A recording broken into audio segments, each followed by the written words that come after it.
In today's episode of Willful, we spoke with Rachel Krehm and Aria Umezawa, the co-founders and directors of Opera 5, an independent opera company in Toronto that's hooking a new generation of opera goers with its immersive live productions and YouTube hijinks. Did you hit it off immediately at school when you both met at McGill? Because you were in the opera program. What's funny? The universe for years was trying to throw us together, and we missed all of the signs. So we found out later. We didn't become friends until until I had left McGill. Rachel had left McGill for about a year. Yeah. Okay. And we met at a surprise birthday party that I threw for a mutual friend. Okay. Officially. But we had known each other For years. For years. So the actual chronology of this, when we piece things together, our families, when we were kids, went to the same dim sum restaurant over on Baldwin called Kowloon, and we were there almost every weekend. Yeah, both of us. So we had to have seen each other as children, but no memory. No memory. Then in high school, Aria is 2 years younger than I am, but we both studied with the same singing teacher, Donna Sherman, in Toronto. Yep. And again, I don't really have any recollection of you. Maybe singing in studio recitals, but I remember Rachel's hair from studio recitals, but I don't specifically remember Rachel. Yes. Yeah. Okay. And then Aria came to McGill. We studied with the same teacher there for a bit, and then, but we weren't friends. And then, as Aria said, we became friends after I had left McGill. So the universe kept trying. Maybe, you guys should be friends. We were like, nope. Yeah. But when we finally woke up, yes, then we were instant friends. Yeah.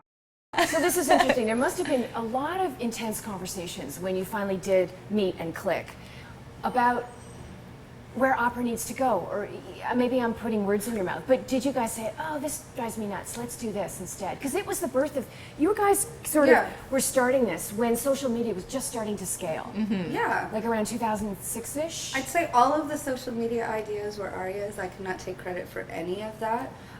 But I'd say I can't. I'm happy to share the credit. We had a couple of we ended up driving to and from Montreal once or twice together. So after meeting me once, Rachel offered to move me back from Montreal to Toronto. Yeah. And on that 6-hour car ride back from Montreal to Toronto, we fleshed out our ideology about opera and what we wanted to do with it. Yeah. And I remember we were throwing ideas for shows out at each other. We were throwing out just our philosophies and what we wished we could see in the opera world. And what were a couple of those? Oh, just, opera on our own terms, I guess, where you could have a beer and watch opera, or you didn't feel like you had to dress up, or that I always think that we apologize too much for opera. I think a lot of times people say, oh, it's okay, this music's really difficult to understand, so let me just tell you about it first before you go and see it, and then you'll have a good time. But otherwise, if I didn't explain it to you, you'd probably hate this music. Yeah. But I think that opera has survived so long as an art form specifically because it is in its own right an accessible art form. Even the crazy atonal stuff, I think people can really latch onto without any knowledge.